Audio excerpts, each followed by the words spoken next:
네, 반갑습니다. 주식장인 유튜브 구독자 여러분들, 주식장인입니다. 최근 이제 증시 자체가 정말 하루가 다르게 변해가고 있다라고 느껴집니다. 불과 이제 전거래일만 하더라도 미국 이제 ASML이라든지 주가들이 이제 좀 빠지면서 미증시 같은 경우에도 상당히 이제 크게 빠지는 모습을 보여줬었습니다. 근데 이제 오늘 불현듯 다시 또 이제 주가가 올라가면서 이제 미증시 자체도 하루 만에 또 분위기를 반전시키는 모습을 보여줬어요. 이러다 보니까 갈피를 잡기가 정말 어렵다. 향후 이제 장세 자체를 어떻게 대응해야 될지 모르겠다, 이렇게 생각하시는 분들이 많을 겁니다. 아마 지금 대한민국 이제 주식에 투자하고 계시는 분들도 온도차가 굉장히 크게 나타날 거라고 좀 보고 있어요. 사실 지금 2024년도 올해 이제 상반기에 상당히 주가 상승 랠리를 보여줬었던 반도체 쪽에서는 어느 정도 이제 좀 쉬어가는 흐름이 나오고 있기 때문에 여기에 계속 투자하고 있는 분들은 또 어려움을 겪을 수 있고, 많이 빠졌다, 싼 게 비지떡이라는 거를 이제 좀 체감시켜주고 있는 삼성전자의 끝없는 하락 때문에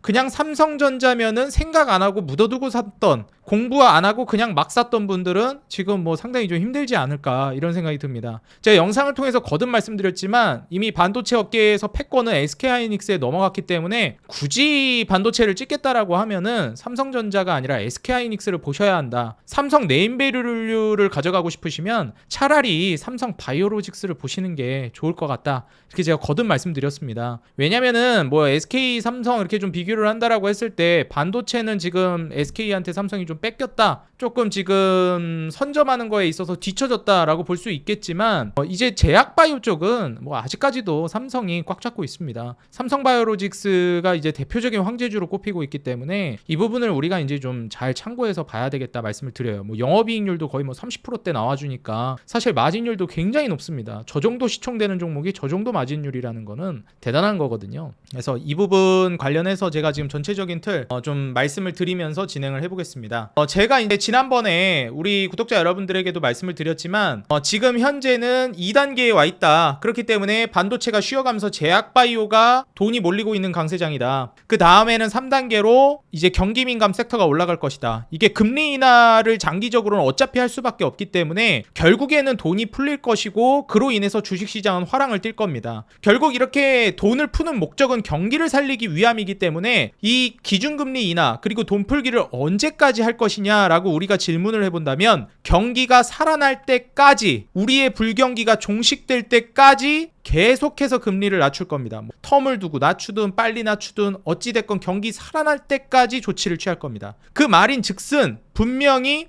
호경기라는 것은 사이클상으로도 그렇고 금리 인하 기조 안에서도 그렇고 오긴 할 거라는 거예요. 결국 호경기가 왔을 때 수익을 볼 수 있는 섹터가 뭐라고요? 그렇죠. 자동차라든지 건설이라든지 호경기가 됐을 때 올라가는 업종들, 뭐 건자재, 철강이나 뭐 페인트, 시멘트 이런 것들도 마찬가지일 거고요. 근데 여기서 좀 주의할 걸 제가 말씀드렸죠. 기왕이면 좀 우량주를 보셔야 되고 사업 구조가 좀 안정적인, 재무 구조가 탄탄한 종목을 보셔야 됩니다. 안 그러게 되면은 경기 민감주가 어찌 보면 쉬운데 어려운 이유가, 불경기에 사서 호경기에 팔면 수익이 나는 구조라고 생각하기 쉬운데, 문제는 뭐냐면 불경기에 망해버립니다. 경기에 민감하게 타격을 받다 보니까. 안 좋을 때는 과하게 안 좋아진다는 거예요. 그럼 과하게 안 좋아지는 게 뭐겠습니까? 뭐겠어요? 망하는 거지. 그러다 보니까 괜찮은 경기 민감주를 보셔야 한다. 그 중에 뭐 조선도 있었는데, 조선은 뭐 제가 어떤 종목 봐야 된다 몇 번 언급 드렸죠. 하나엔진이나 HD 한국조선해양이나 HD 현대중공업 이런 거 위주로 먼저 좀 보시는 게 좋겠다. 그리고 뭐 건설 쪽은 제가 말씀드렸던 HDC 지주사랑 HDC 현대산업개발, 뭐 이거 말고 소형주로 가면 서희건설 정도 보는 게 괜찮겠다라고 제가 말씀드렸죠. 그리고 시멘트는 뭐 벌써부터 찍을 때는 아니라고 봅니다. 근데 뭐 굳이 본다면 저는 한일시멘트 좀 눈여겨보고 있어요. 그래서 이 정도 여러분들이 이제 참고하시면 좋겠고, 오늘도 이제 인생 주식 제가 이제 기업 분석 준비해 왔습니다. 우리가 지금 현재 상황에서 어떤 관점으로서 투자를 해나가야 되는지에 대한 브리핑을 좀 진행해 드리면서 오늘 인생 주식도 본격적으로 시청 여러분들 하실 수 있게끔 도와드리겠습니다. 자, 그러기에 앞서서 여러분들, 지금 현재 여러분들의 사랑에 힘입어서 지금 구독자가 하루가 다르게 빠르게 늘어나고 있습니다. 여러분들, 제가 여러분들에게 이 영상을 제공해드리고 자료조사하고 하루 왼종일 여기 몰입해서 영상 제작하는데, 여러분들이 구독 한번 눌러주시는 거, 그 다음에 좋아요 한번 눌러주시는 거, 알람 버튼 한번 눌러주시는 거, 그냥 한 번씩 터치만 하면 되는 거거든요. 어려운 거 아닌데 저한테는 이게 정말 큰 힘이 되고 있습니다. 그리고 짤막하게나마 응원 댓글 여러분들 한 번씩만 적어주시면 제가 영상 제작하는데 너무 도움이 많이 되고 있어요. 최근에도 잘해주고 계시는데 더 많은 분들이 응원 댓글과 좋아요 그리고 구독, 알람 버튼 눌러주시면 더 양질의 정보, 진짜 여러분들이 돈 벌 수 있는, 돈이 되는 알짜 정보들 제가 분석해가지고 알려드리겠습니다. 그리고 제가 거듭 말씀드리지만 제가 이제 우리 투자자 여러분들에게 계속해서 기업 분석에서 알려드리는 종목들은 저만의 원칙이 있고 저만의 이제 투자 기준에 부합하는 종목들을 선정해서 분석을 해드려요. 제가 이제 우리 신규로 오신 분들도 있기 때문에 영상 초반에 계속 말씀드리는데 저의 이제 기준은 무엇이냐면 일단 첫 번째로 차트가 상향 추세에 있어야 됩니다. 그리고 두 번째로 재무적으로 매출, 영업이익, 순이익 세 가지 외형 지표가 올라가고 있어야 되고요. 그 다음에 흔히 마진율이라고 부르는 영업이익률과 지배주주 순이익률, 순이익률이 우상향이거나 아니면 유지는 해줘야 됩니다. 이런 기업들이 성장하면서 그리고 마진율이 높았을 때 하나라도 팔아도 많이 남기는 구조로 가는 기업들입니다. 마진율이 높아도 마진율이 높다가 좀 떨어지는 기조로 가게 되면 외형 성장이 좀 나와도 주가가 못 올라갈 가능성이 굉장히 높습니다. 그래서 재무적으로 항상 초보 투자자분들이 와 매출 엄청 늘었네, 영업이익 늘었네, 이거에만 그냥 끝나시는 분들이 있는데 이 마진율도 같이 올라가는 걸 반드시 꼭 봐주셔야 됩니다. 여기를 이제 좀 제가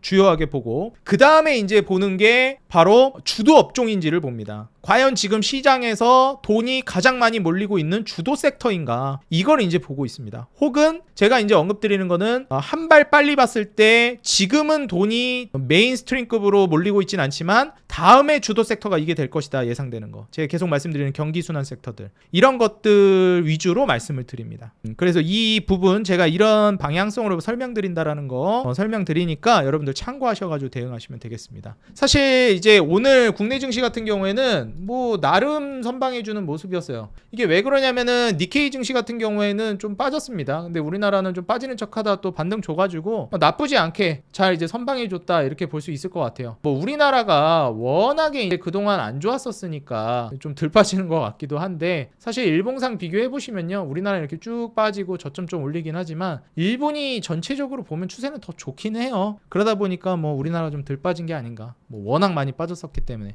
그런 생각도 듭니다. 뭐 미증시도 그 ASML 빠지면서 반도체 지수만 하더라도 거의 뭐 5%, 거의 6% 가까이 막 빠졌었다가 오늘은 뭐 보합권 그리고 S&P나 나스닥 그 다음에 다우는 전반적으로 다 회복세로 돌아섰습니다. 그래서 뭐 하루 만에 분위기가 또 바뀌어버렸고요, 미증시 같은 경우에는. 그래서 사실 우리가 이제 투자를 한다라고 했을 때는 조금 더 차분하게 보는 게 역시 좀 중요하다 이렇게 말씀을 드립니다. 그리고 변하지 않는 사실은 역시 제가 계속해서 거듭 말씀드리지만 유가는 쉽게 수요가 회복되기 전에 올라가기가 어렵고요, 유가가 수요를 기반으로 해서 올라간다라는 것은 결국 호경기가 오고 있다라는 뜻입니다. 그런 게 아마 경기 순환 섹터 종목들 다 올라가고 있을 거예요. 그렇기 때문에 지금 현재 상황에서는 기준금리 인하 기조는 막을 수 없다, 내년까지 아마 계속될 것이다. 그러면 돈은 풀려나갈 것이고 그로 인한 자본집약 산업들이라든지 경기순환 섹터는 계속 올라갈 것이다. 자본집약 산업이 뭐겠어요? 제약바이오죠. 경기순환 섹터가 뭐겠어요? 뭐 건설, 철강, 뭐 시멘트, 건설기계, 그 다음에 뭐 자동차, 조선 이런 것들이죠. 중후장대 산업들 이렇게 좀 보시면 되겠고요. 하지만 여전히 지금은 제약바이오에 돈이 제일 많이 몰리고 있는 시장이기 때문에 역시나 이제 오늘도 인생 주식으로서 제약바이오를 이제 소개해드리기 위해 준비를 해왔고요. 제가 오늘 준비해온 종목은 바로 녹십자라는 종목입니다. 제가 이미 주가가 많이 올라갔기 때문에 지금 대장주로 여러분들이 꼭 보셔야 되는 거, 이 대장주가 무너지면 결국 다 못 간다. 그러니까 이걸 안 찍어도 이건 꼭 보셔야 된다 말씀드렸던 게 리가켄바이오입니다. 그 다음에 유한양행, 마지막으로 뭐죠? 3대장, 그렇죠, 알테오젠입니다. 지금 보시게 되면 뭐 알테오젠도 제가 한 2배는 간다 그랬잖아요. 뭐 제가 30만원 초반일 때 한 60만원, 70만원 간다 이런 말씀 드리지 않았습니까? 그렇다고 뭐 지금 찍어도 된다 이건 아닌데 그렇게 저는 보고 있다는 거예요, 전망 자체를. 어찌됐건 알테오젠이라든지 유한양행, 그 다음에 이제 리가켄바이오, 얘네가 이제 시장에서 가장 탄력적으로 올라가고 있는 대표적인 대장주 3대장 종목입니다. 시총도 뭐 만만치 않고요. 그렇기 때문에 얘네가 무너져 버리게 되면 제약바이오가 전반적으로 돈이 빠져나가기 시작한다라고 해석을 해볼 수도 있어요. 근데 지금 오히려 얘 종목들이 뭐 유한량이 빠지긴 했지만 이건 빠졌다라고 볼 수가 없고요. 이 정도는 그냥 단순한 살짝 조정 나오는 정도라 충분히 추세 깨졌다라고 볼 정도는 아닙니다. 그래서 리가켄바이오는 뭐 여전히 자리 지켜주고 있고 알테오젠도 자리 굳건히 지켜주고 있습니다. 심지어 신고가 근처에서 지켜주고 있어요. 그렇기 때문에 아직은 제약바이오 훈풍이 끝났다? 이렇게 볼 수는 없습니다. 계속 제약바이오 돈이 들어오고 있다라고 봐도 무방해요. 뭐 이거 말고 좀 곁가지로 볼 수 있는 섹터로 제가 금융주를 말씀드렸는데 대표적인 4대 은행주들 뭐 하나금융지주나 우리금융지주, KB금융, 뭐 기업은행, 뭐 신한지주 뭐 이런 종목들 좀 보시면 좋겠다 말씀드렸잖아요. 근데 저는 개인적으로 그때 금융주에서 같이 말씀드렸던 금융주를 그 증권주를 보시는 게 훨씬 낫다라고 보고 있어요. 왜 증권주를 보는 게 훨씬 낫냐면 사실 이 금융주 중에서 은행지주사들은 조금 뭐라고 해야 될까요? 배당이라든지 안정성을 좀 추구하면서 가는 경우가 많은데 제가 아까도 말씀드렸듯이 결국 기준금리를 인하하는 기조로 가고 있기 때문에 이 인하하는 기조에서는 어떻게 되죠, 여러분들? 그렇죠. 결국에는 증시로 돈이 흘러 들어오게 될 거예요. 그러면 그때 증권사들 장사가 잘 될 거라는 건 불을 보듯 뻔합니다. 대한민국 증시 안 좋을 것 같은데 상관없어요. 해외 주식으로도 어쨌든 뭐 수수료 먹기만 하면 됩니다. 한국 사람들 주식 많이 하기만 하면 돼요. 증권사들은 해외 주식 하든 한국 주식 하든. 그렇기 때문에 지금 오히려 투자 열풍은 우리 부모님 세대, 뭐 조부모님 세대보다도 엄청나게 뜨겁게 불어오고 있는 시점이기 때문에 우리 지금 뭐 제 나이 때 뭐 30, 40대 뭐 더 나가서 50대가 지금 어떻게 보면은 증권 투자의 또 핵심 축이라고 할 수 있잖아요. 이게 과거보다도 훨씬 더 많이 늘어났고 훨씬 더 자금 규모가 커졌습니다. 이거는 우리가 이제 기본적으로 증시 주변 자금 추이만 봐도 그런 게 과거부터 이제 쭉 흐름을 보게 되면 역사적으로 이렇게 증권 시장에 돈이 몰린 적이 없어요. 코로나 팬데믹이 정말 큰 역할을 했다라고 보고 있습니다. 원래 점진적으로 이제 주식시장에 돈이 뭐 많아지고 왜냐면 인플레이션이 발생하니까 많이 들어오는 양상을 띄었는데 2020년 이후로는 정말 역대급으로 그냥 퀀텀 점프를 해버렸어요. 주식 투자 규모 자체가. 이게 지금 미국 주식도 아니고 한국 주식인데도 이렇잖아요. 그럼 전체적인 투자 규모는 얼마나 많겠습니까? 그래서 이제 증권주를 이제 보시는 게 좋겠고 제가 이제 말씀드리고 싶은 거는 키움증권 그 다음에 한국금융지주 이 두 종목을 제가 항상 탄탄하게 볼만한 종목이라고 보고 있거든요. 그 다음에 요즘 뭐 통신사 뭐 KT나 뭐 LG유풀이나 SK나 뭐 이런 쪽들 좀 움직임이 나오고 있는데 솔직히 만약에 통신사 찍으려고 하시는 분들은 LG유풀이나 이런 거 보지 마세요. SK텔레콤도 물론 괜찮아 보이는데 제가 봤을 땐 어차피 대장 KT거든요. 혹시 찍을 생각 하시면 그냥 KT를 보시는 게 맞습니다. 통신 3사 중에서는 그렇게 좀 말씀을 드리고 혹시 이제 통신사 뭐 고려하고 있는 분들 있을까봐 말씀을 드려요. 이쪽도 최근 이제 외인 수급이 많이 들어오고 있어가지고 그래서 뭐 요 정도. 그 다음에 이제 미장에서도 굉장히 뜨거웠던 이슈가 뭐냐면 지금 전력인프라 이슈가 계속해서 나오고 있습니다. 구글이라든지 지금 각종 IT 기업들 우리가 흔히 얘기하는 IT의 강자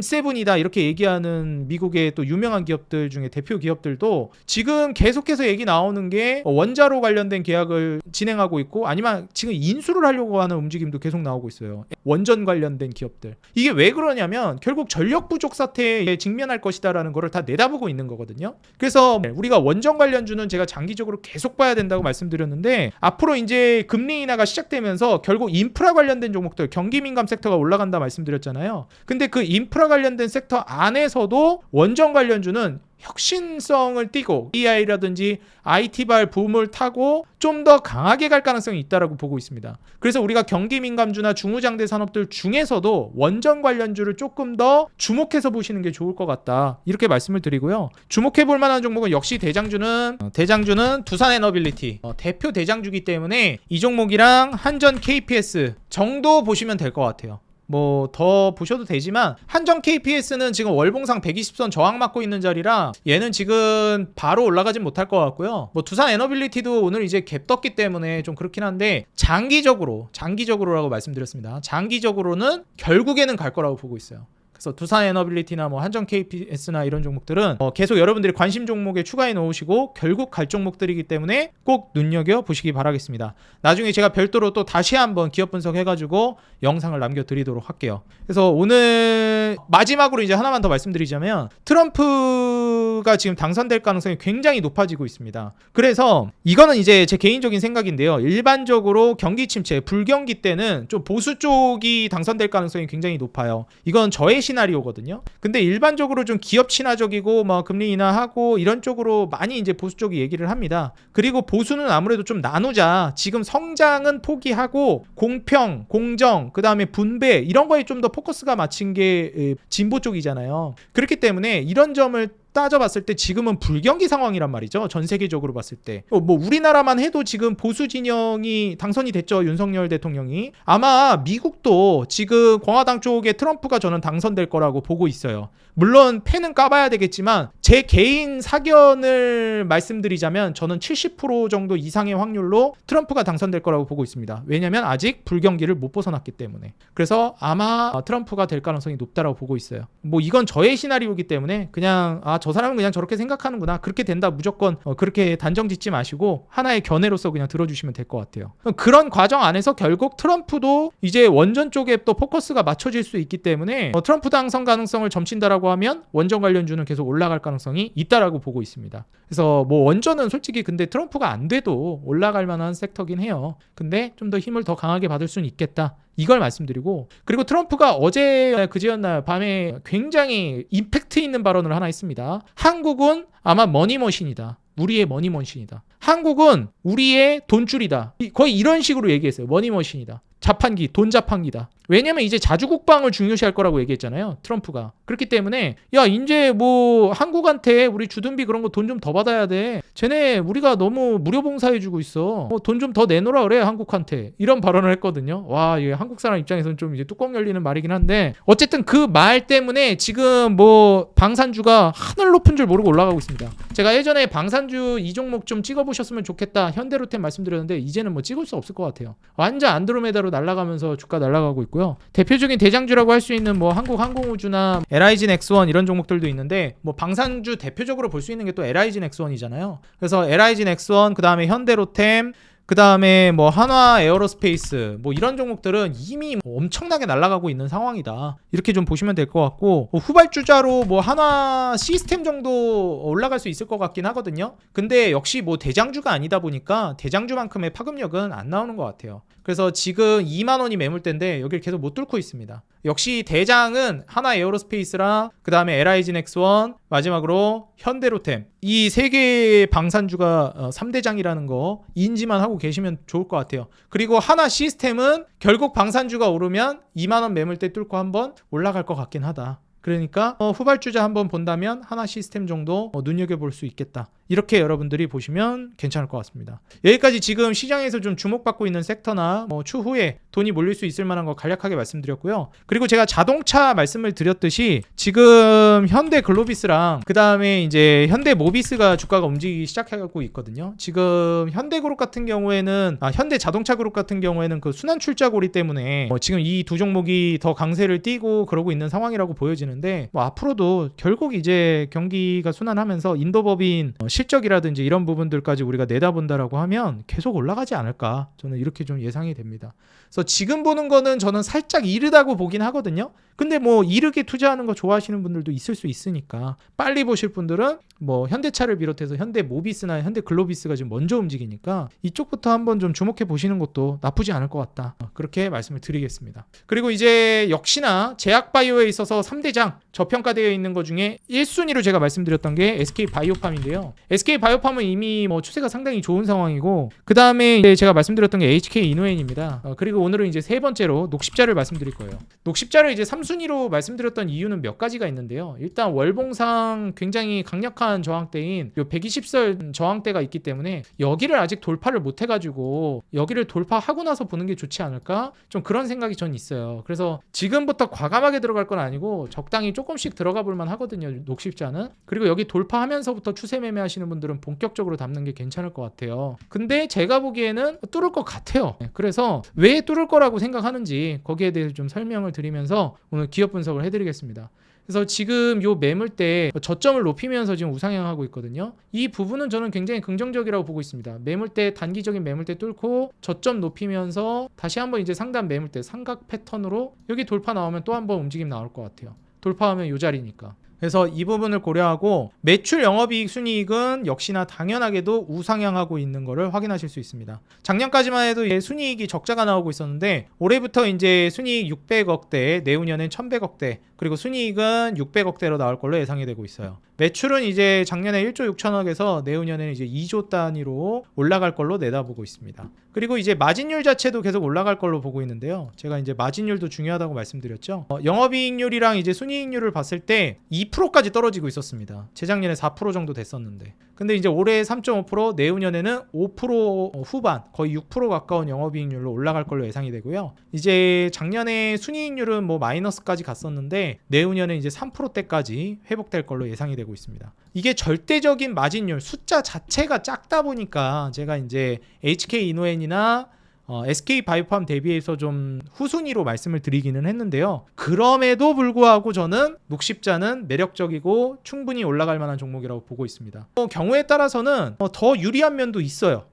그 HK 이노엔이랑 비교했을 때는 좀 더 유리한 면도 있습니다. HK 이노엔은 지금 미국 진출을 한 상황이 아니잖아요. 근데 녹십자는 이미 미국 진출을 했습니다. 제가 제약바이오에 있어서 제일 중요한 게 뭐라 그랬죠? 지금 환율이 굉장히 높은 상황이기 때문에 달러를 벌어오는 게 중요하다. 오늘도 환율 또 올랐어요. 지금 1370원 앞두고 있습니다. 달러 인덱스도 계속 올라가고 있고 강달러 기조로 가고 있고 환율은 더 올라가고 있고 그렇기 때문에 달러를 벌어들이는 기업, 미국에서 수출해가지고 거기서 영향력을 끼치고 있는 기업, 그런 제약바이오가 또 더 중요하단 말이에요. 근데 그 중에 하나가 녹십자다. 사실 이제 미국 FDA 승인이 되면서 유한양행이 엄청 많이 올라갔는데 녹십자는 유한양행 대비해서 별로 못 올라갔어요. 왜 이런 차이가 존재하냐? 일단 유한양행이 이제 진출한 건 항암 분야입니다. 우리가 일단 항암은 시장 파이 자체가 그냥 말이 안 돼요. 게임이 안 돼 버립니다. 제가 한번 제약바이오 설명드리면서도 언급드린 적이 있는데요. 이게 FDA 승인이 떨어지고 그래도 이게 시장이 커야지, 시장이 너무 작아버리면 돈이 잘 안 돼요. 근데 이번에 유한양행이 미국에 진출에 성공한 거는 항암 분야잖아요. 그 렉나자 관련해서도 그렇고. 그러다 보니까 이 자체 시장 파이 자체가 말이 안 돼 버려요. 너무 어마무시한 규모이기 때문에.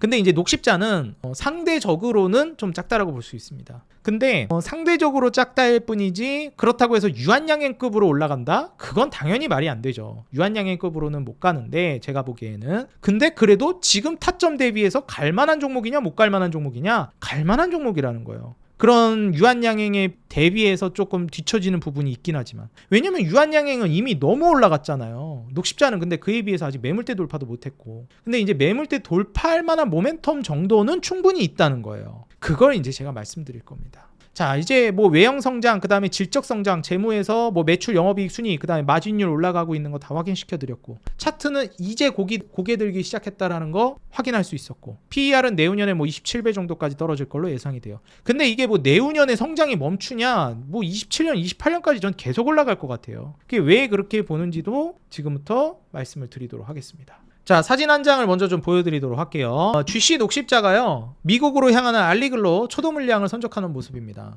이게 알리글로라는 지금 국내 혈액제제 최초 미국 FDA 허가가 떨어진 알리글로 제품이 실제로 허가가 떨어진 걸 넘어서 이제 판매까지 시작했습니다. 그렇기 때문에 미국 판매를 본격적으로 시작하게 됐다. 그러면서 대한민국을 넘어 세계로 진출하고 있는 상황이다. 이렇게 볼 수 있겠습니다. 도대체 알리글로라는 게 뭐길래 그러냐? 이게 뭔데 그렇게 좋게 얘기하냐? 이게 정맥주사형. 우리가 이번에 정맥주사라고 하는 걸 설명드리기에 앞서서 종류가 피하주사, 정맥주사가 있습니다. 사실 지금 알리글로는 정맥주사인데요. 사실 정맥주사보다 피하주사가 더 좋습니다. 지금 알테오젠 주가가 저렇게 올라가는 게 키트로다 SC, 피하주사 제형으로 이제 되면서 엄청나게 저렇게 주가를 올리는 거거든요.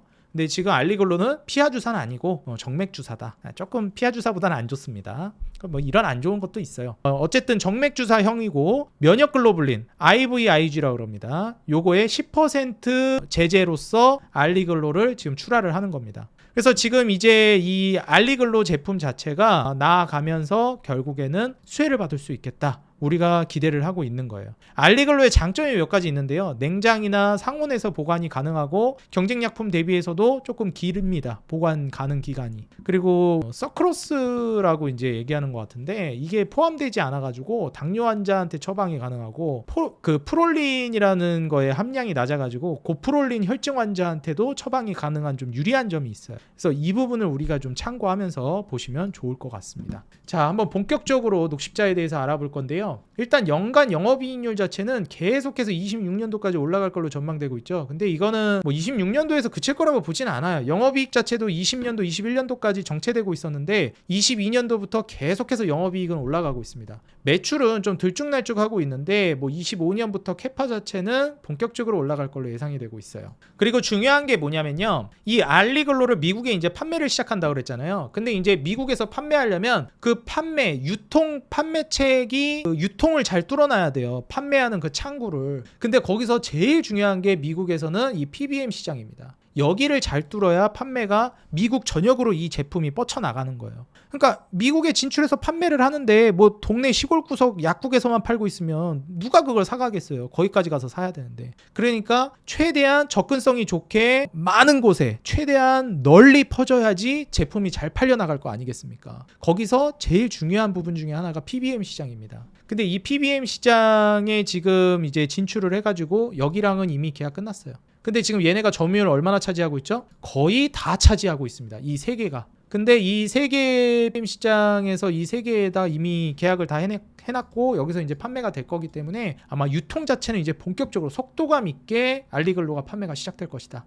이렇게 보시면 될 것 같아요. 그래서 지금 이 IGIV 정맥주 사용 이 면역 글로불린 이 제재 자체가 지금 북미 지역에서는 시장 규모 자체가 한 연평균 6% 정도 성장할 걸로 기대됩니다. 어제 제가 HK 이노엠 말씀드리면서 연평균 막 30-40% 성장한다 이런 얘기까지 했는데 6%라고 하니까 조금 작아 보이긴 합니다. 그리고 이제 북미 지역에서 판매 채널 제가 방금도 말씀드렸지만 요 이제 하스피털 아웃페이션트 뭐 요쪽이 이제 한 20% 정도 그리고 클리닉이 30% 스페셜 파마시가 한 50% 정도 됩니다.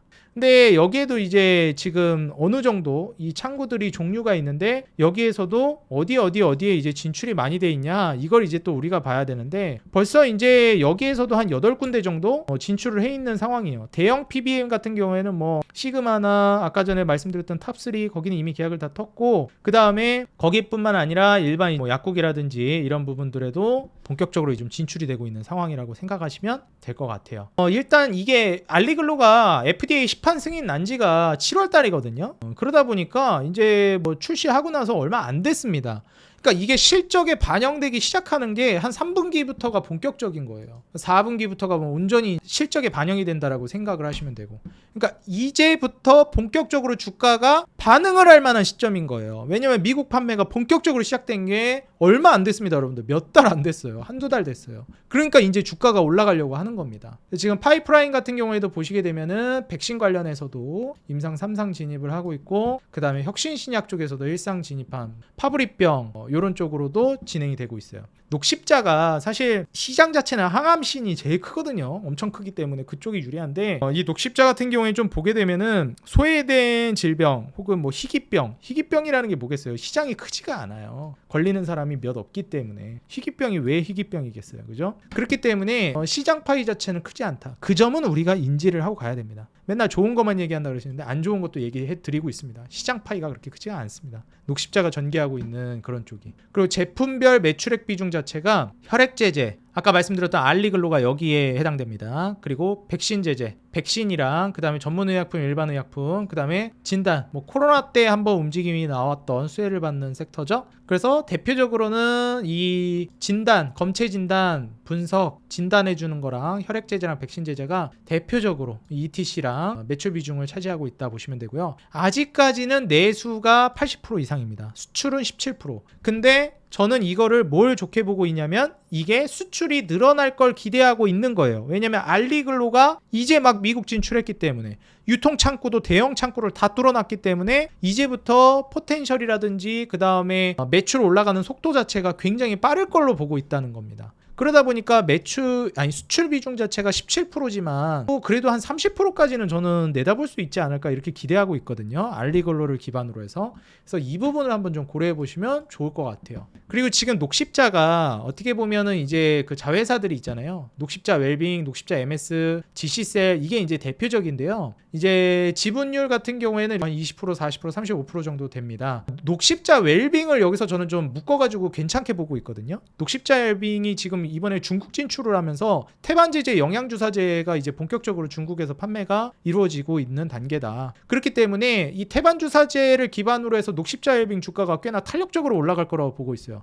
그리고 뭐 미국은 아니지만 중국 시장이긴 하지만 중국도 인구가 많긴 하잖아요. 그래도 시장 자체가 작은 시장은 아니니까. 근데 거기 대비해서 녹십자 웰빙 시총이 굉장히 작은 편입니다. 그래서 아마 탄력성으로 따지면은 꽤나 탄력적으로 올라갈 만한 종목이라고 보고 있어요. 그래서 시간 되면 제가 이제 녹십자 웰빙도 한번 따로 또 분석 영상을 남겨드리도록 할게요. 보시게 되면 녹십자 웰빙도 그래서 중요한 이유가 뭐냐면 자회사기 때문에 실적에 같이 반영이 된단 말이에요. 녹십자 웰빙 매출이나 영업이익 자체가 지금 외형 확장이 본격적으로 이루어지고 있어서 녹십자에도 긍정적으로 영향을 끼칠 것이다. 이렇게 보고 있습니다. 녹십자 웰빙 품목별 매출 비중을 보시게 되면 기타가 거의 60%고 뭐 건기식이나 이런 것들도 있고 그래요. 웰빙이잖아요, 사명이. 그리고 이제 28.8%가 라인액주, 태반주사제, 요게 이제 매출 비중을 굉장히 많이 차지하고 있습니다. 이게 이제 본격적으로 판매가 확장될 걸로 기대를 하고 있는 거예요. 그 다음에 자회사로 이제 녹십자 MS, 그 다음에 GC셀, 요렇게 이제 여러분들이 보시면 되겠습니다. 검체검사 서비스, 요게 이제 대부분이고 GC셀은, 녹십자 MS는 보시는 바와 같습니다. 지금 자회사로서 좀 눈여겨볼 만한 단계는 아닌 것 같아요. 솔직히 지금 확장 자체도 그렇게 크게 나오고 있다고 보지는 않습니다. 그래서 이 정도로 좀 보시면 좋을 것 같다. 녹십자 웰빙을 좀 주력으로 보시면서, 그리고 말씀드렸듯이 미국 시장 규모는 6%씩 이제 이 알리글로 제품이 포함된 시장이 커질 걸로 예상하고 있고, 중요한 거는 이 미국에 제가 말씀드렸던 이 정맥주사형 면역글로불린, 이 면역글로불린 제품 자체가 가격이 계속 올라가고 있어요. 이 ASP가 이제 에버리지 세일즈 프라이스거든요. 그러니까 평균 판매 단가라고 보시면 됩니다. 그러니까 판매가가 굉장히 많이 올랐어요. 이게 앞으로도 계속 오를 거라는 거예요. 중요한 거는. 그리고 우리나라 절대적인 수치로 따져도 우리나라보다 더 비싸게 팔립니다. 똑같은 제품을 팔아도요. 이 부분이 굉장히 중요해요. 우리나라에선 마진이 그러니까 뭐 잘 안 남습니다, 여러분들. 제품 가격이 그렇게 크지가 않다 보니까. 근데 미국은 진출하면 비싸게 팔 수가 있기도 하고, 그래서 마진 자체도 굉장히 많이 남아요. 근데 여기서 굉장히 중요한 내용입니다, 우리 구독자 여러분들. 제가 녹십자가 어떻게 보면 시장 파이도 위안양행보다 작지, 뭐 희귀질환 이런 쪽으로도 좀 치우쳐져 있지, 그러다 보니까 뭐 돈이 많이 남는 구조도 딱히 아니지, 수출 비중이 높은 것도 아니지, 이제 막 진출하긴 했지만 뭐 안 좋은 부분도 더러 많은데 왜 이제 이걸 그래도 좋게 보느냐, 여기에 있습니다. 이제 뭐 화이자라든지 다케다 제약, 뭐 일본 기업, 제가 CK 이노에 설명드리면서도 비교군으로 설명드렸었죠. 또 나옵니다, 다케다 제약. 뭐 화이자, 다케다 제약은 뭐 얘기할 때마다 계속 나올 겁니다, 아마. 얘네가 이제 있는데, 제가 아까도 말씀드렸지만 IV 제형보다는 SC 제형이 더 편리하기 때문에 이게 훨씬 더 좋다 말씀을 드렸어요. 근데 뭐 화이자나 다케다 워낙 이제 대기업이다 보니까 SC 제형도 이제 다 보유를 하고 있어요. 농도는 뭐 20%짜리도 있고 10%짜리도 있고 그렇습니다. 근데 이제 여기는 또 IVSC 정맥주사랑 이제 피하주사 다 있고, 여기도 마찬가지. CSL도 지금 SC랑 정맥 다 있죠. 근데 이제 경쟁사 중에서 좀 비교를 해볼 만한 게, 최근에 가장 마지막에 면역글로불린 미국 시장에 진출한 기업이 어디냐면 이 ADMA 바이오로직스입니다. 얘네가 진출을 했는데요, 2019년 진출했거든요. 여기 진출하면서 제형은 마찬가지로 SC가 아니라 얘도 IV 제형이에요. 정맥주사입니다. 피하주사보다 좀 떨어진다라고 볼 수 있는, 어떻게 보면. 그런데도 얘가 엄청나게 잘 나갔고 돈을 엄청나게 쓸어왔어요. 경쟁력이 있었다는 거예요. 그러면은 얘랑 비슷하거나 얘보다 좀 뛰어난 면이 있으면 얘 정도의 ADMA 정도의 포텐셜을 우리가 녹십자에 기대를 해볼 수가 있겠다라는 거예요, 알리글로에서. 근데 얘가 꽤나 잘 나갔습니다. 이게 지금 사실 미국 시장은 애초에 지금 말씀드리고 있는 알리글로, 면역글로불린 시장 자체가 엄청 오래됐어요. 이 시장 자체가 굉장히 오래된 시장입니다. 지금 다케다 제약이라든지 CSL, 그 다음에 뭐 그리폴스라고 부르는 기업들, 이런 기업들이 꽉 잡고 있어요. 시장 점유율 거의 얘네가 뭐 한 90% 이상 과점하고 있습니다. 다케다 제약이랑 또 어디지? 얘네 이제 비상장일 거예요. 얘는 얘는 비상장인데 이 4개 기업이요. 지금 이 면역글로불린 시장 알리글로가 진출하는 미국 시장에서 90%를 시장을 장악하고 있습니다. 그러니까 뭐 껴들 틈이 딱히 없어요. 그리고 지금 후발주자로 들어간 뭐 BPL이라든지 아니면은 뭐 얘네 있죠? 얘네랑 그 다음에 ADMA 얘네 정도가 이제 둘이 합쳐가지고 한 10% 정도 가려나? 이 후발주자들이 시장 점유율 한 10% 정도? 얘네가 좀 늦게 왔죠? 얘도? 그 다음 더 늦게 얘가 왔고 근데도 돈이 된다는 거예요. 이게 이제 중요합니다. 자 보시게 되면 아까 말씀드렸던 요 히스토리 얘 거 있죠? ADMA 거 요 바이비감이라고 있는 건가? 제가 솔직히 발음은 잘 못하겠어요. 요거 가장 이 ADMA가 늦게 진출했는데 그 늦게 진출한 요 제품 면역글로불린 제품이 어떻게 됐냐? 처음에 이제 적응증 승인을 받고요. 16년도에 요 상업적 생산을 자발 중단했습니다. 왜냐하면 이제 규정 준수 문제로 이렇게 됐어요. 그래서 재승인을 받고 2019년 8월 달에 상업 판매를 본격적으로 시작합니다. 그래서 이제 제조 공장 확장 허가로 대량 생산을 21년부터 시작해요. 그 다음에 4,400리터 규모 플라즈마 풀 생산 규모 프로세스로 FDA 승인을 또 받습니다. 그래서 사실상 21년 4월부터가 얘가 본격적으로 판매가 확장되기 시작하는 시기였어요. 그때부터 주가가 엄청 뛰었습니다. 그래서 실온 보관에 대한 FDA 승인이 나오고 유통기한 보관 허용이 나오기 시작합니다. 그래서 이때부터 본격적으로 좀 주가가 많이 올랐다 생각을 하시면 되겠어요. 그래서 그러면은 가장 최근에 미국에 진출한 이 경쟁 기업이랑 알리글로랑 한번 비교를 해보자. 왜냐면 얘가 잘 됐으니까 얘랑 비교해서 알리글로가 좀 뛰어난 게 있으면 이 알리글로도 성공하지 않겠냐 이거예요. 지금 복용량 자체는 3, 4주마다 하고 용량 자체도 크게 차이가 안 납니다. 알리글로가 최대치가 조금 더 낮아요. 조금 더 복용 줄여도 되는 그 양 자체를 좀 줄여도 됩니다. 그리고 보관 유통 같은 경우에는 냉장 보관 2도에서 8도 정도라고 봤을 때는 최대 36개월까지 그리고 마찬가지로 알리글로도 36개월까지. 근데 이제 유통기한 24개월 남은 제품은 이제 실온에서 8에서 25도에서 최대 4주까지 보관 가능한데 알리글로는 실온에서 최대 24개월 거의 2년 동안 보관 가능합니다. 다시 말해서 그냥 실온에 놔둬도 된다는 거예요. 근데 지금 얼마 전에 진출한 ADMA의 제품은 어때요? 실온에 4주밖에 보관을 못합니다. 다시 말해서 이거는 실온 보관하면 된다는 거예요? 안 된다는 거예요? 한 달밖에 보관 못하는 거니까 실온에 보관하지 말고 냉장 보관해야 된다 이거죠. 실온에 2년 동안 놔둬도 된다는 건 이건 그냥 실온에 놔도 된다는 거죠.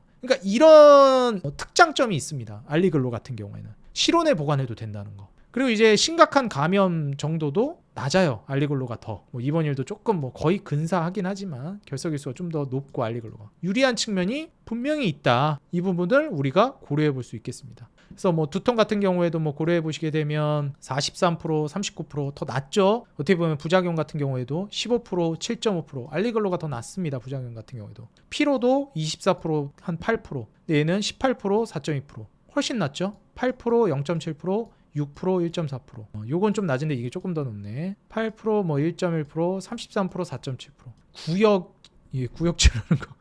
이게 조금 더 높네요. 근데 여기서는 좀 더 이제 낮아지는 모습을 보여줬습니다. 그래서 전반적인 이 추이를 이제 보시게 되면 이제 부작용이나 이런 측면에서 보더라도 알리글로가 분명히 좀 유리한 측면이 있다. 이렇게 좀 볼 수가 있겠어요. 그래서 지금 미국 시장 점유율 제가 방금도 말씀드렸지만 이 4개 기업 다케다, 그리폴스, CSL 베링 그 다음에 얘네가 지금 거의 탑4? 얘네가 그냥 다 장악하고 90% 그냥 먹고 있어요. 그래서 여기에 이제 비집고 들어가고 있는 게 아까 말씀드렸던 경쟁 기업 ADMA랑 이제 막 진출한 한국의 알리글로 녹십자가 있습니다. 그래서 다케다의 이제 매출 추이도 보시게 되면 이게 드라마틱하게 올라가고 있진 않아요.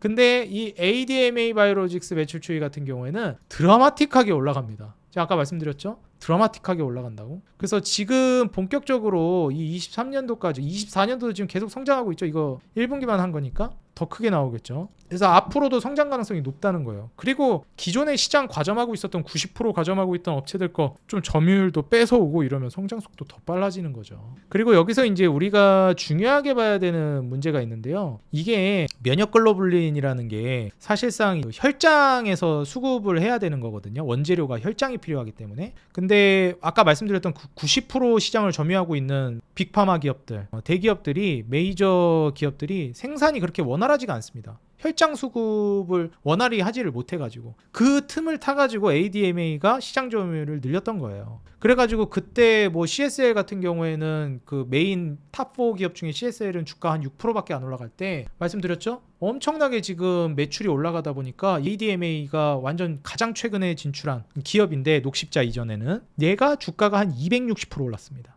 어마무시하게 올랐죠. 그러다 보니까 야 이거 녹십자 기대되는 겁니다. 직전에 진출했던 ADM가 260% 날아가 버리니까. 그래서 이 부분을 좀 고려해 봤을 때 중요한 부분이 뭐냐면은 이게 수입해오는 것도 있고 환율적인 부분이 있잖아요. 지금 고환율이라 수입해오는 게 좀 비싸단 말이에요. 그러다 보니까 한국에서 지금 판매하고 있는 것도 너무 싸게 팔고 있어요. 지금 기중 추이 자체도 뭐 올라가다가 떨어지고 있거든요. 요새 뭐 헌혈하는 사람 많은지 모르겠습니다. 옛날에 많았는데 또 헌혈도 잘 안 하잖아요. 좀 귀해졌습니다. 그래서 이게 무슨 결단을 내렸냐? 야 약가 올리자 얘기가 나왔습니다. 그러면서 녹십자에 지금 면역글로불린도 그렇고요. 지금 국가 독감 백신 계약금도 이제 좀 증가가 되고 있고 중요한 게 지금 여기에서 이 인상을 좀 하자. 약가 인상을 좀 하자. 이렇게 얘기가 나왔습니다. 그러다 보니까 지금 약가 인상 뭐 엄청 많이 나온 것만 몇천 % 나온 것도 있고 일반적으로 한 20-30%에서 한 50% 정도는 약가가 다 올라갑니다.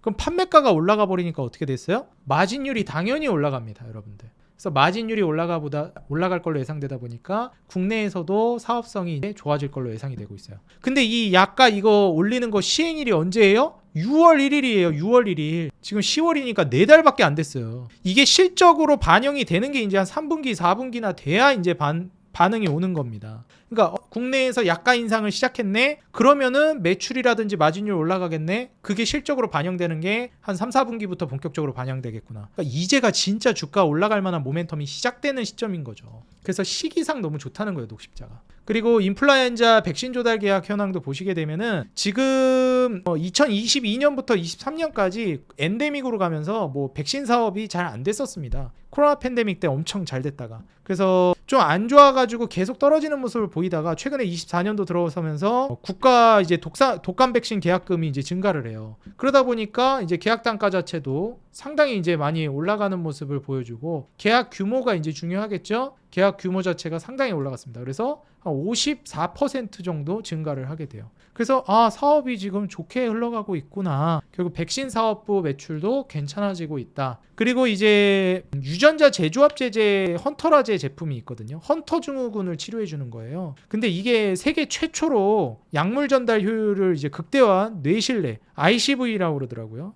요 ICV 투여 제형을 개발해가지고 상업화하는데 성공했습니다. 근데 아까도 말씀드렸죠. 희귀 질환이에요. 그러니까 시장이 크지가 않아요. 그러다 보니까 이게 내수로만 해서는 돈을 못 법니다, 잘. 그래서 외형 성장을 해서 최대한 많은 국가에 진출해야 돼요. 얘는 이 헌터라제 같은 경우에는 미국 진출하는 게 중요한 게 아니라 많은 국가에 진출하는 게 중요해요. 희귀 질환이기 때문에 양으로 밀어붙여야 돼요. 시장 돈이 되는 시장에 진출하는 게 아니라 희귀 질환은 그렇게 봐야 됩니다. 관점을. 근데 이게 러시아랑 이집트에 수출이 지연되고 있었거든요. 헌터라제가. 근데 23년도에 그래가지고 헌터라제 매출이 좀 부진했어요. 그러다 보니까 23년도에 뭐 헌터라제 매출도 부진했지. 그 다음에 백신 사업부도 안 좋았지. 자회사들도 뜨뜻미지근했지. 그 다음에 뭐 알리글로가 아직 미국 진출하지도 않았을 때. 그러니까 2023년도가 최악이었어요. 최악. 근데 24년도부터 이제 국내에서 약가 인상해가지고 비싸게 팔 수 있지. 그 다음에 알리글로 미국 진출했지. 미국 진출은 훨씬 더 비싸게 팔 수 있습니다, 여러분들. 거의 한 3배인가 4배 비싸게 팔 수 있다고 들었어요. 판가가 훨씬 높습니다, 여러분들. 그래서 6월 1일부터 이제 반영한 거니까 이제 본격적으로 판가가 올라가고 약가가 올라가고 심지어 해외는 약가 그 판매가 자체도 애초에 높습니다. 그러니까 영업이익률이랑 이제 매출총이익률 이런 것들도 한 10%대, 14%대 개선될 걸로 예상이 되고 있어요. 그래서 어찌됐건 헌터라제 같은 경우에는 러시아, 이집트 수출이 지연돼가지고 작년에도 안 좋았는데 올해 2분기부터 이제 이집트 수출 정상화되고 3분기부터는 러시아 수출이 정상화됩니다. 그러니까 이제부터 헌터라제가 실적이 개선되기 시작하는 게 올해 한 3분기 내지 4분기부터 시작이라는 거예요. 본격적인 건 4분기부터죠. 그러니까 이제 거의 다 왔어요. 전반적인 사업부가 다 개선 국면으로 가고 있다라는 겁니다. 그래서 방금도 말씀드렸듯이 시장 자체를 키워야 된다. 헌터라제 자체는. 그래서 헌터라제는 지금 13국가에서 이제 29개 국가로 이제 늘리려고 하고 있는 상황이에요. 그래서 이 부분을 좀 고려해가지고 보시면은 좋을 것 같다 말씀을 드립니다. 그래서 크게 지금 녹십자는 백신 사업부, 헌터라제, 그 다음에 가장 중요한 알리글로라고 볼 수 있는데, 그동안 부진했던 헌터라제가 정상화되고 백신 사업부도 매출이 올라가고 국내에서도 이제 약가가 올라가기 시작했고요. 그 다음에 미국 진출, 이게 이제 핵심이죠. 알리글로 미국 진출. 심지어 가장 중요하게 제가 보고 있는 거는 가장 최근에 불과 얼마 안 된 ADMA 바이오로직스가 본격적으로 대량 유통을 시작하면서 이 면역글로불린 똑같습니다. 알리글로랑 얘도 정맥주사형이에요. 근데 오히려 알리글로가 조금 나은 부분들이 있었죠. 방금도 제가 비교해 드렸듯이. 근데 얘가 주가가 260% 뛰었다. 그러면은 녹십자는 ADMA처럼 유통 마진이 제대로 안 돼 있어서 대량으로 판매 못하는 거 아니에요? 아니에요. 제가 말씀드렸듯이 메인 주요 이제 판매 창구는 이미 다 뚫어놨습니다. 아까 말씀드렸듯이 PBM 시장을 뚫어놓는 게 굉장히 중요하거든요. 대형 PBM. 근데 거기 점유율 가장 높은 탑3를 탑4를 다 뚫어놨기 때문에 사실 어지간해서는 지금 다 뚫어놨다, 이렇게 이제 여러분들이 생각하시면 될 것 같습니다. 그리고 하나 덧붙이자면 아까도 말씀드렸듯이 이 알리글로라는 제품의 시장 자체가 면역글로불린 시장이잖아요. 이 면역글로불린 시장 자체가 생성된 지가 엄청 오래된 시장이에요. 그러다 보니까 사실 효용이나 이런 것도 물론 중요한데 안정성이나 불순물 문제에서 엄청 민감하게 다뤄지고 있거든요. 이게 왜냐면은 불순물이 혈전을 유발할 수 있어가지고 이게 굉장히 좀 민감한 사항입니다. 경쟁 약들 사이에서 이거 가지고 비교를 많이 해요. 근데 이 불순물을 최소화한 제품이 알리글로입니다. 그래서 이번에 공정개발 통해서 거의 99%까지 이 혈전을 제거하는 데 성공했어요. 사실 불순물 제거라든지 안정성 측면에서는 알리글로가 다른 대형 기업들 대비해서도 꽤나 경쟁력이 있다라고 볼 수 있는 거죠. 유통 마진도 다 뚫어놨고, 그 다음에 중요한 거 실온 보관이 가능하다는 거. 냉장 보관이 아니라. 그럼 최근에 ADMA는 실온 보관이 안 돼, 얘는 실온 보관이 가능하죠. 그러니까 결국에는 녹십자가 최근에 가장 마지막에 진출했던 ADMA 근사치 정도는 최소한 포텐셜을 보여줄 수 있을 것 같다. 물론 똑같이 적용할 수는 없겠지만 그렇게 진출하면서 ADMA는 주가 한 260% 정도 뛰었다. 그런 부분을 고려해 보면은 녹십자의 주가 상승이 우리가 충분히 기대해 볼 만한 타점이 오지 않았나. 이제 23년도가 가장 최암흑기였는데 녹십자는 저점을 딛고 이제 반등하고 있는 시점이죠. 매물대 뚫고 본격적으로 좀 주가가 올라갈 거라고 보고 있고요. 제가 보는 녹십자는 솔직히 말씀드리면 어디까지 올라갈지 모르겠거든요. 근데 17만 원 위로는 사면 안 된다는 생각이에요. 17만 원을 뚫고 18만 원을 뚫으면 그때부터 추세를 봐가면서 추세가 깨지면 딱 그냥 익절하고 나오는 그런 전략으로 하는 게 맞을 것 같습니다. 근데 최소한 지금 자리에 사서는 수익이 날 만한 자리라고 보고 있어요. 이 가격 17만 원 아래로 모아나간다라고 하면. 근데 아마 18만 원 뚫는 게 쉽지가 않을 겁니다. 여기 매물대가 있어가지고. 근데 그 쉽지 않은 돌파가 아무래도 3분기 내지 4분기에는 본격화될 것이다. 지금 증권사에서도 목표가를 계속해서 인상하고 있습니다. 이 부분들을 여러분들이 좀 고려해서 보셨으면 좋겠다 말씀드리고요. 미국 진출에 성공한 알리글로 선전을 기원하면서 확장성 우리가 기대해보면서 올해 4분기 연말부터 해서 내년까지 아마 주가가 꽤 강력하게 올라갈 만한 모멘텀이 계속 있을 겁니다.